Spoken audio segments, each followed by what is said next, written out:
Saya tempo hari misalnya mengatakan kepada muslimat dan fatayat, saya bilang jangan ikut-ikut feminisme. Dan ini menjadi kontroversi. Persis karena pemikiran ini. Karena feminisme adalah wacana gagasan yang lahir dari luar lingkungan Islam. Kita tidak perlu mencari-cari dalil untuk mendukung feminisme. Buat apa?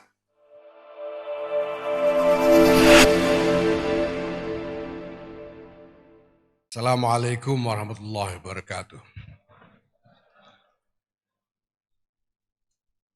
Alhamdulillah wa syukurillah wa salatu wassalamu ala rasulillah Sayyidina Maulana Muhammad ibn Abdullah wa ala alihi wa sahbihi wa mawalah.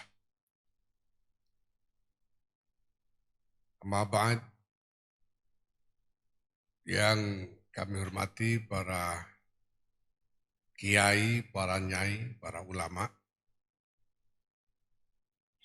saya sudah order kepada Kiai Mahbub, kalau ngundang nyai, saya minta supaya nyai ya memang disebut nyai karena sungguh-sungguh alimah, faqihah.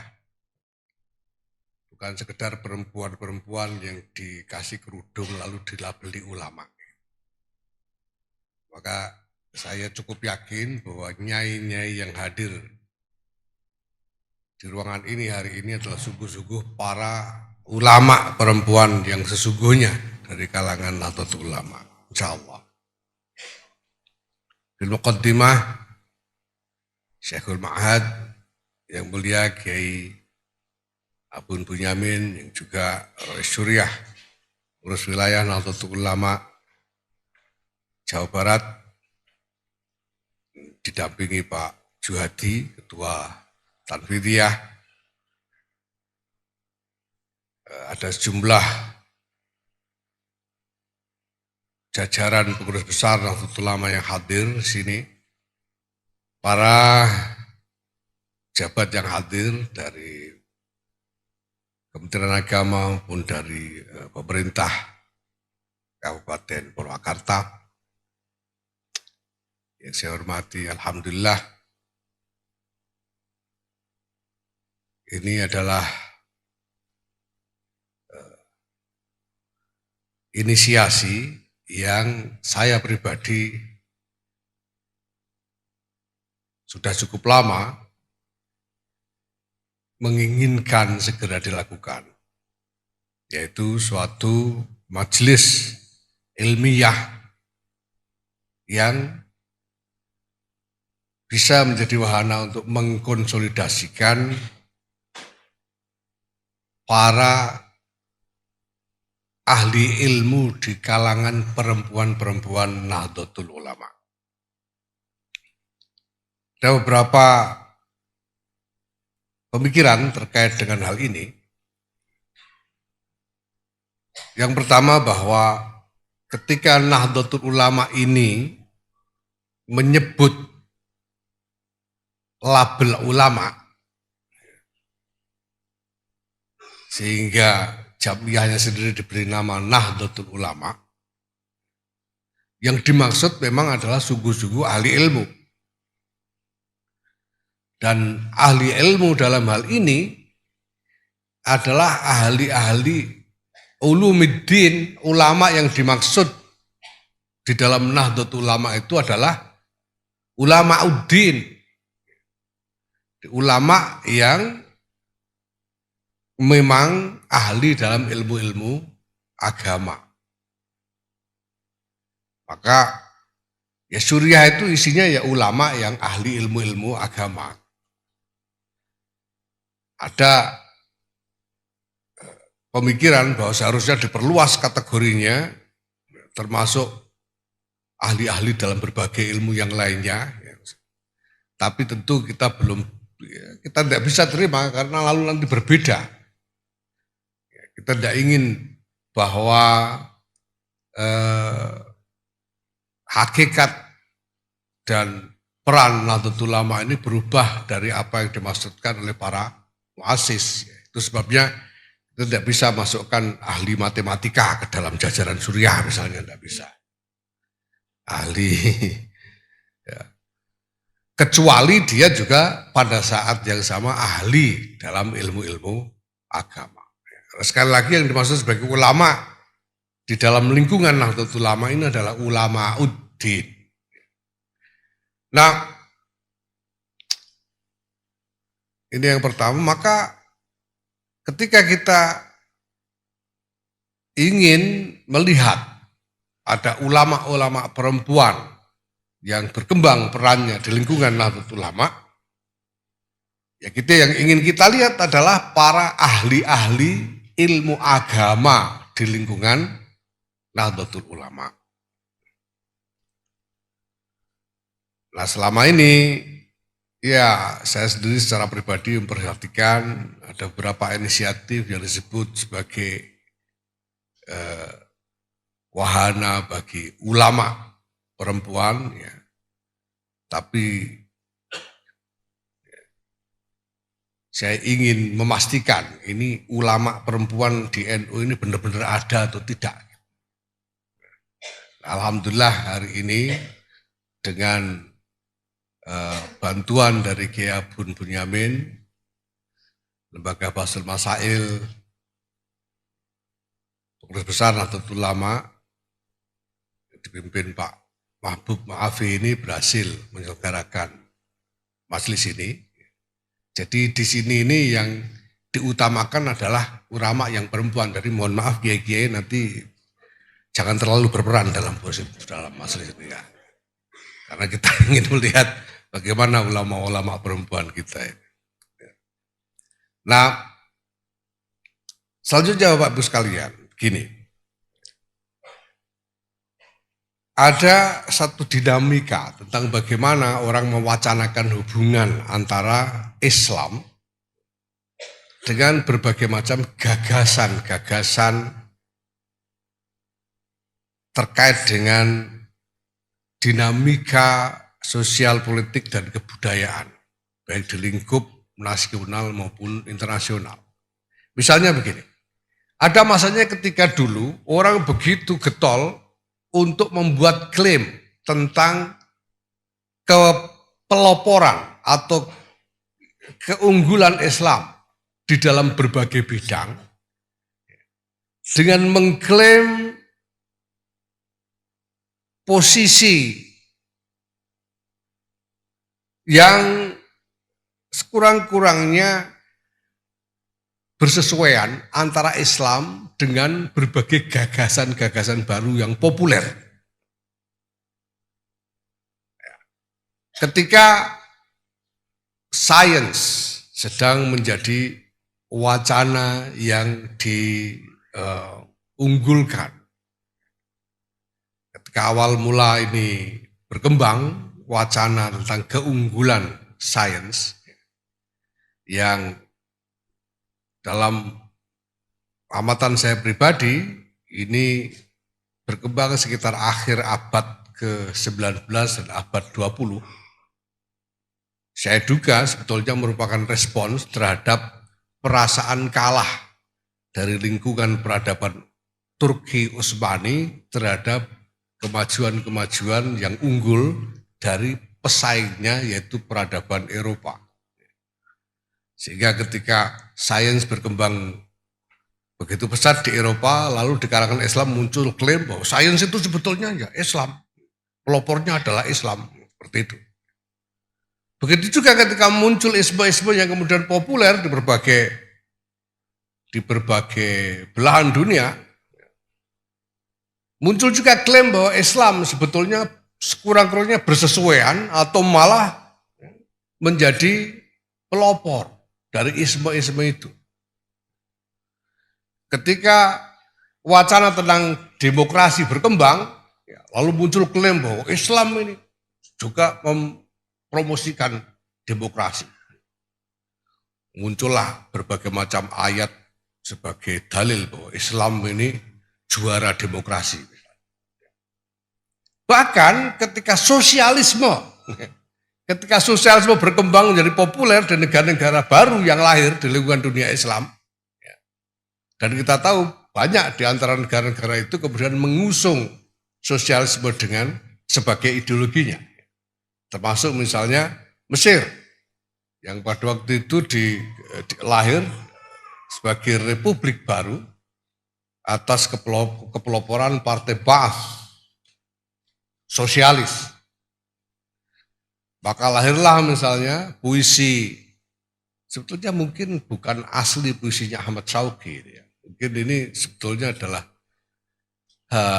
modifikasi dari Ummu Kulsum sendiri saya kira. Jadi ada lagu Ummu Kulsum yang sangat populer, yang isinya sebetulnya pujian kepada Rasulullah Muhammad Sallallahu Alaihi Wasallam, yang judulnya Wulidal Huda itu, yang syairnya aslinya ditulis oleh Ahmad Syauqi,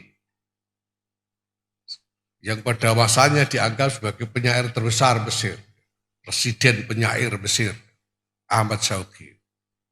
Di dalam lagu yang dinyanyikan oleh Ummu Kulsum itu disebutkan di situ al-istiraqiyuna anta imamuhum. Jadi Rasulullah Muhammad SAW diklaim sebagai pemimpin kaum sosialis. Ada kecenderungan semacam ini. Nah rupanya ini kecenderungan saya tidak tahu ya. Ini berasal dari psikologi atau mentalitas yang seperti apa. Karena kecenderungan ini ternyata bertahan lama sekali sampai sekarang.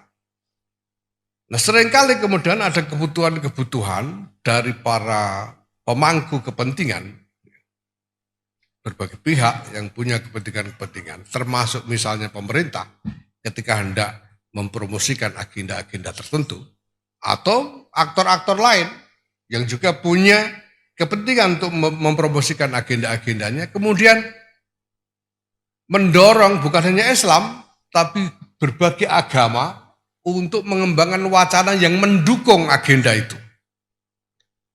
Wacana-wacana yang mendukung agenda itu. Saya sendiri, saya kira Pak Ulil ini juga termasuk diantaranya yang sangat aktif terlibat di berbagai forum interfaith. Kita sudah mulai sejak tahun 80-an, saya kira sudah mulai terlibat di dalam aktivisme di lingkungan interfaith dialog ini. Nah ada gejala belakangan muncul sekitar mungkin tahun 90-an, 2000-an, bahwa agenda-agenda yang tidak berasal, sebetulnya tidak asli, tumbuh dari dalam agama, ini kemudian didorong untuk dibicarakan di dalam interfaith dialog itu. Supaya muncul dukungan atas nama agama, atas agenda-agenda itu. Maka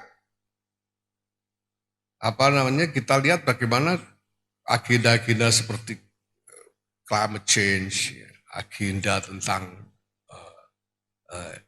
inklusi, agenda berbagai macam agenda yang sebetulnya datang dari lingkungan di luar agama, didorong masuk ke dalam wacana keagamaan.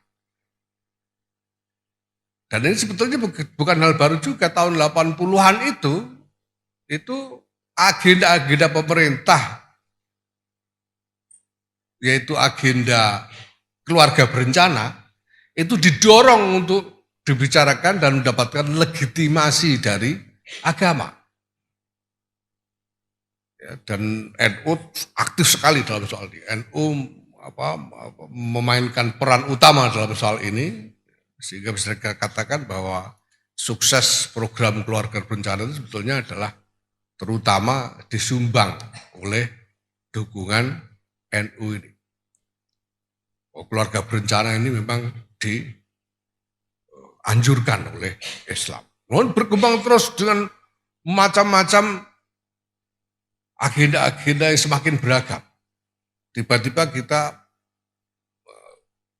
ditawari dengan agenda dengan wacana tentang fikih disabilitas. Kita ditawari wacana tentang fikih SDGs. Ya, nah sekarang PBNU sendiri menawarkan wacana tentang fikih peradaban. Nah, yang saya ingin sampaikan pada kesempatan ini adalah bahwa sebetulnya ada logika yang sebetulnya agak berbeda antara yang ditawarkan oleh yang selama ini menjadi tawaran baru di dalam wacana keagamaan, fikih disabilitas, fikih tentang climate change, fikih SDGs, apalagi macam-macam agenda itulah ya, termasuk fikih keluarga berencana itu. Dengan fikih peradaban ini,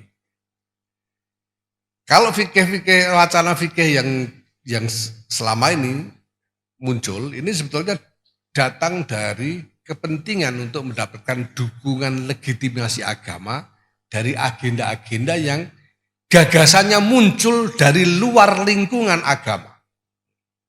SDGs itu kan bukan ulama yang menggagas. Lalu kemudian dimintakan kepada ulama dan tokoh-tokoh agama untuk ikut mendukung gagasan SDGs ini dengan mengumpulkan dalil-dalil yang kira-kira maknanya bisa diolah-olah supaya mendukung SDGs lah, kira-kira gitu. Ya. Kemudian dan lain sebagainya ya. Nah tapi kalau fikih peradaban ini yang kita inginkan adalah bagaimana Islam melihat masalah peradaban dan kemudian memberi tanggapan dari sudut pandang Islam. Kita belum punya tawaran tentang peradaban ini harus bagaimana. Kita masih harus mencari dan mengelaborasi. Nah ini sebetulnya yang ingin kita tumbuhkan ke depan. Kita berangkat dari wawasan yang kita miliki sendiri, yaitu wawasan Islam Ahlus Sunnah wal Jamaah. Kemudian kita melihat masalah-masalah di sekeliling kita dan menanggapi berdasarkan sudut pandang kita. Berdasarkan wawasan yang kita miliki, yaitu wawasan Ahlus Sunnah wal Jamaah. Bukan untuk mendukung wacana-wacana yang tumbuh di tempat lain, tapi sebagai wujud tanggung jawab kita untuk ikut mencari jalan keluar dari masalah-masalah nyata yang ada. Itu sebabnya Bapak Ibu sekalian yang saya hormati, saya tempo hari misalnya mengatakan kepada muslimat dan fatayat, saya bilang jangan ikut-ikut feminisme. Dan ini menjadi kontroversi. Persis karena pemikiran ini. Karena feminisme adalah wacana gagasan yang lahir dari luar lingkungan Islam. Kita tidak perlu mencari-cari dalil untuk mendukung feminisme. Buat apa? Mari kita berpikir tentang peran perempuan ini dari sudut pandang Islam. Tidak usah ikut feminisme. Karena feminisme itu satu set teori, satu set analisis yang kemudian dikembangkan semakin jauh sebagai ideologi. Dan kalau kita ikuti terus tanpa ada tafsir dalam soal ini, nah ini kita bisa hanya menjadi sekedar pengekor dari inisiatif-inisiatif yang entah membawa kepentingan siapa untuk apa. Karena kalau kita lihat wacana feminisme yang sekarang ini berkembang misalnya, dominan sebetulnya, sudah sangat dominan di barat terutama. Ya.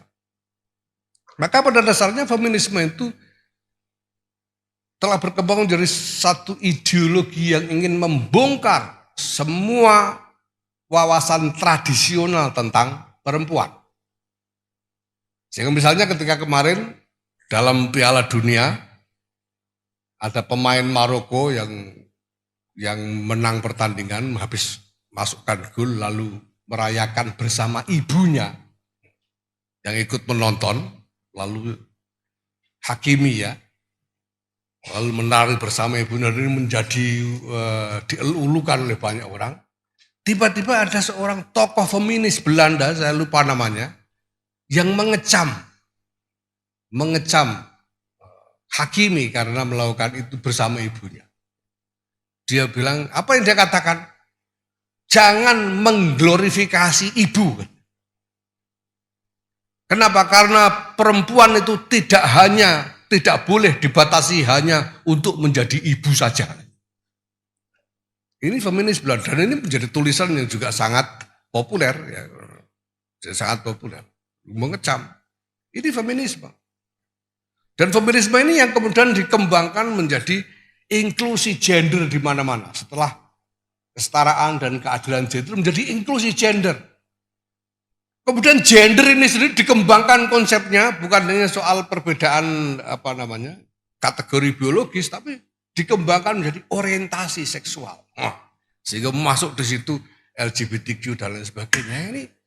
Ini kita dituntun oleh gagasan-gagasan memang tumbuh di luar lingkungan agama. Maka kita tidak perlu mengikuti agenda-agenda ini. Dan tidak perlu melabeli apapun yang kita kembangkan di lingkungan kita dengan label-label yang populer itu. Kalau kita punya aktivisme perempuan dengan muslimat, fatayat, dan sekarang forum-forum ulama perempuan ini, tidak perlu kita menyebutnya feminisme. Buat apa? Mau cari apa? Enggak.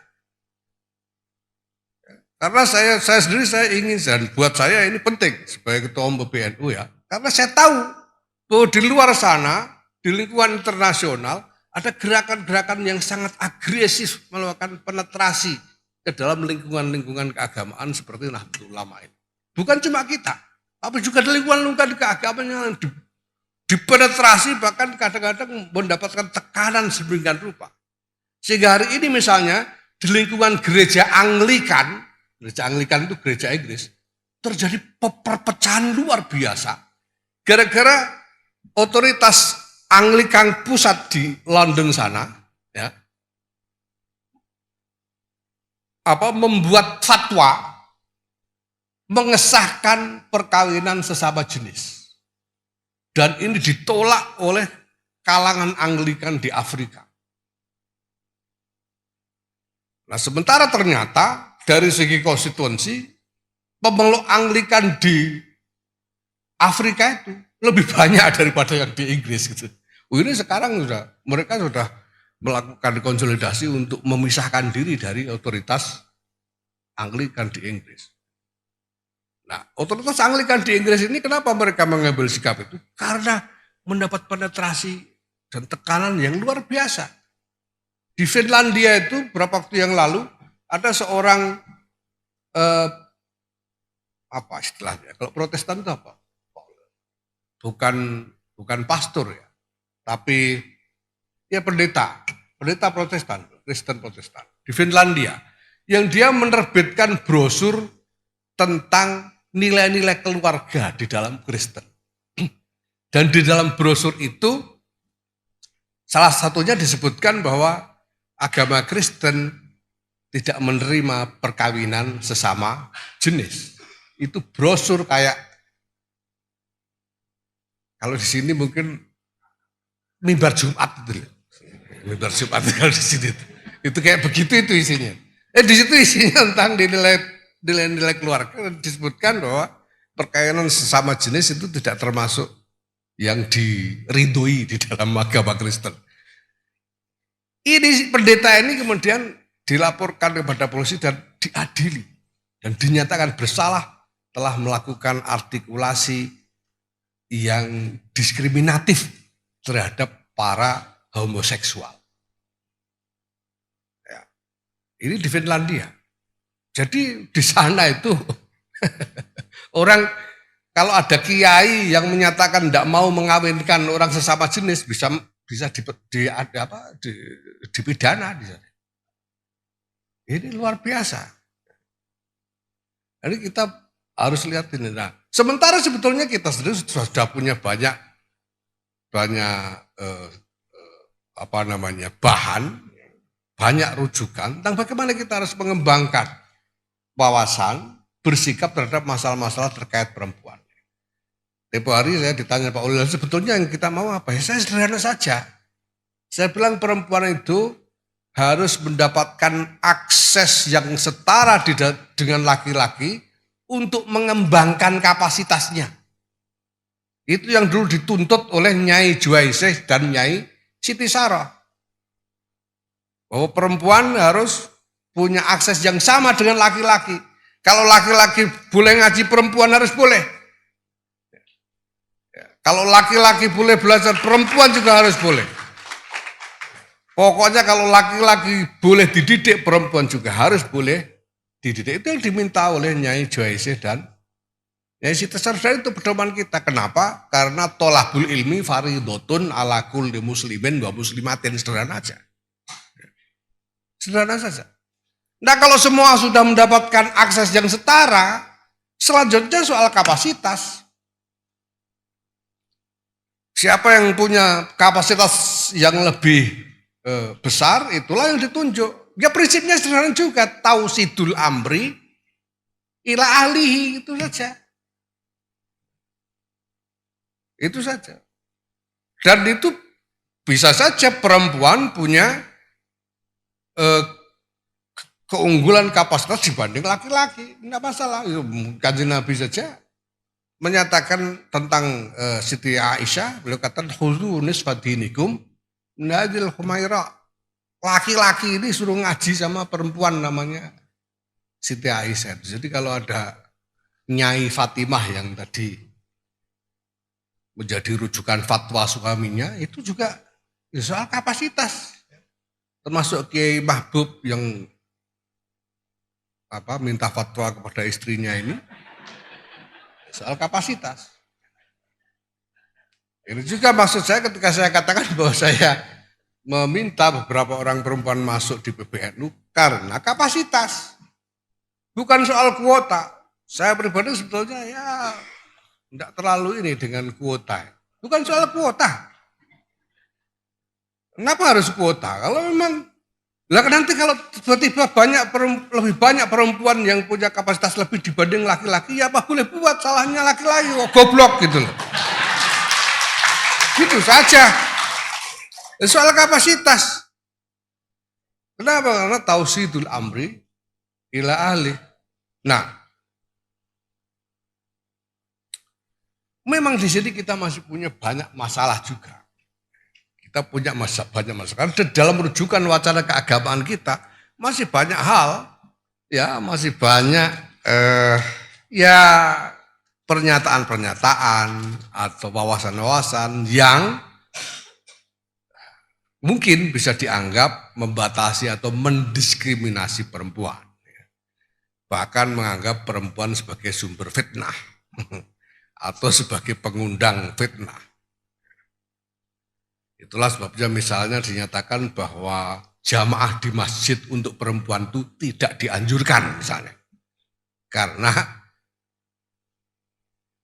membuka fitnah dan lain sebagainya. Nah ini perlu pemikiran. Yang ini kemudian kita bisa masukkan dalam kerangka rekontekstualisasi wawasan keagamaan sebagaimana yang kita diskusikan dalam fikih hadharah ini. Karena dalam hal ini sebetulnya ya kita harus melakukan klarifikasi. Apakah satu norma pada suatu masa ya, itu memang merupakan doktrin yang qat'i dari agama, atau sebetulnya itu masalah budaya saja. Karena bahkan di lingkungan kita yang terdekat saja kita bisa lihat perbedaan budaya satu sama lain. Ya. Orang Madura misalnya itu ta'addud itu udah wajar sekali. Ya, masna wasulah tawaruba itu kadang-kadang itu malah yang robek ini bisa digotak-ganti gitu. Itu udah biasa sekali. Biasa. Saya enggak tahu Kiai Abun berani apa tidak. Ini soal budaya. Tapi beda misalnya di Jawa Tengah beda sekali, apalagi Jawa Tengah pesisir, beda sekali. Ya, pada suatu ketika ada satu kegiatan di satu pesantren di Jawa Tengah pesisir, dan sejumlah kiai-kiai lalu berkumpul di situ di ruang tamu di rumahnya Kiai Fulan lah, nggak usah saya sebut nama supaya tidak menimbulkan fitnah. Ini Kiai Jawa Tengah pesisir ini. Nah di antara beliau-beliau ada Kiai Madura yang sudah biasa ta'addud ini, termasuk minal muta'addidin ya. Ya. Nah, tapi Kiai tuan rumahnya Kiai Fulan ini enggak ta'addud. Istrinya cuma satu. Lalu oleh Kiai Madura ini diledek, kalau Kiai kita ini memang Kiai takwa. Ya. Takut sama istri tua kan. Lawong sunah Rasul kok dah berani, kata Kiai Madura ini. Nah rupanya ruang tamu itu hanya disekat kelambu dari ruang tengah, sehingga Nyai Fulannya ini dengar. Omongan Kiai Madura, begitu dengar tuh langsung teriak, cangkeme sapa itu? Mulutnya siapa itu, kata Nyai Fulan. Ini Kiai Jawa Tengah pesisir. Begitu dengar itu kata Kiai Madura ini, aduh kalau begini biarpun saya juga takut, katanya. Terus pamitan. Ya kita lihat ini soal budaya. Kalau di sini perbedaan ada di satu daerah budayanya memang sehingga perempuan-perempuannya sih oke-oke aja semua ya. Tapi ada satu daerah yang memang budayanya beda. Sehingga perempuannya tidak terima kayak Nyai Fulan tadi itu. Gitu ya. Nah, saya kira ini perlu penjernihan, perlu klarifikasi. Maka ketika dikatakan dalam kitab-kitab itu soal fitnah, soal resiko fitnah, saya kira perlu klarifikasi. Nah ini silakan dipikirkan. Nah kalau selama ini yang banyak ngomong soal ini, termasuk yang nulis kitab-kitab soal ini banyak ulama laki-laki. Nah saya pengen ini ada ulama-ulama perempuan yang sungguh-sungguh bicara dari sudut pandang mereka sendiri sebagai perempuan. Karena bahkan dalam soal ini kita juga menghadapi macam-macam potensi problem. Termasuk bagaimana aktivisme perempuan ini ketika ditimbang dengan kebutuhan membangun keluarga. Karena ya saya tidak tahu, ini juga perlu klarifikasi ini soal budaya atau tidak. Kalau dalam ya karena kita semua hidup di lingkungan budaya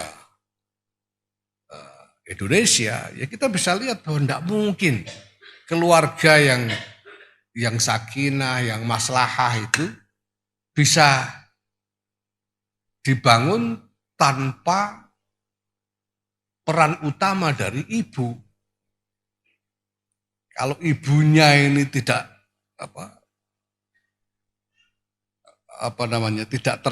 tidak menyediakan waktu yang cukup untuk keluarga, sulit. Nah itu bisa nggak misalnya bapaknya saja ya disuruh ngomong anak gitu. Lah padahal nanti ada banyak masalah lagi di dalam industri itu sekarang di negara-negara maju saja masih persoalan. Apakah pekerja perempuan berhak mendapatkan gaji yang sama dengan pekerja laki-laki? Di beberapa industri maju masih belum tidak mau ngasih gaji yang sama. Kenapa? Lah perempuan itu bentar-bentar cuti hamil, bentar-bentar cuti ini, cuti itu. Gajinya nggak mau, pemodalnya nggak mau kasih gaji yang sama. Ini saya kira ya perlu juga pembicaraan pada akhirnya nanti. Nah walhasil Bapak Ibu sekalian, kalau order saya kepada Kiai Mahbub ini, LBM ini, pokoknya saya minta forum ulama perempuan yang sesungguhnya. Itu order saya. Nah kalau sekarang diundang ulama laki-laki semua ini ya untuk jangkep-jangkep saja lah ini yang laki-laki. Yang inti ini yang perempuan. Ini yang pertama. Yang kedua, mari kita kembangkan satu aktivisme ilmiah dengan satu nalar bahwa kita berangkat dari wawasan keislaman kita menanggapi masalah-masalah nyata. Bukan sekedar menjadi pengikut dari wacana-wacana yang tumbuh di luar lingkungan agama. Ini yang saya sangat ingin bisa bisa berkembang di lingkungan Nahdlatul Ulama ini. Ala kulli hal, terima kasih sekali kepada LBM, PBNU, Pak Habib dan kawan-kawan, Nyai Alai, dan lain-lain. Terutama juga terima kasih sekali kepada Kiai Abun Bunyamin yang telah, ini bukan cuma menjadikan tempat, kata Kiai Mahbub tadi, ini dohiron wa batinan, ini, all in. Ya. Terima kasih sekali. Ya sebagaimana halnya Kiai Abun berharap bahwa ini menjadi barokah kepada Pondok Pesantren Al-Muhajirin, kita semua juga berharap bahwa kita semua juga akan mendapatkan bagian dari barokah pesantren Al-Muhajirin ini. Karena kita juga melihat bahwa pesantren Al-Muhajirin ini sudah terbukti barokah. Sudah terbukti barokah. Mudah-mudahan kita juga semua mendapatkan bagian dari barokah itu. Amin. Dan mari kita bersama-sama buka forum halakoh ini dengan ummul kitab yang kita hadiahkan kepada Rasulullah Muhammad SAW, para masyayikh kita, khususnya para muassis, dengan niat tawasul. Semoga semua yang kita lakukan ini menjadi ikhtiar-ikhtiar yang mardiyah, yang manfaat dan membawa berkah. إلى حضرة النبي المصطفى سيدنا مولانا محمد صلى الله عليه وسلم، إلى حضرة أرواح مشايخنا مشايخنا خصوصا إلى حضرة أرواح مؤسسينا وطب العلماء، وعلى نية الوصول والقبول إجابة كل سؤال شيء لله. الفاتحة. بسم الله الرحمن الرحيم. الحمد لله الرحمن الرحيم. اهدنا الصراط المستقيم. الله الموفق إلى أقم الطريق، والسلام عليكم ورحمة الله وبركاته.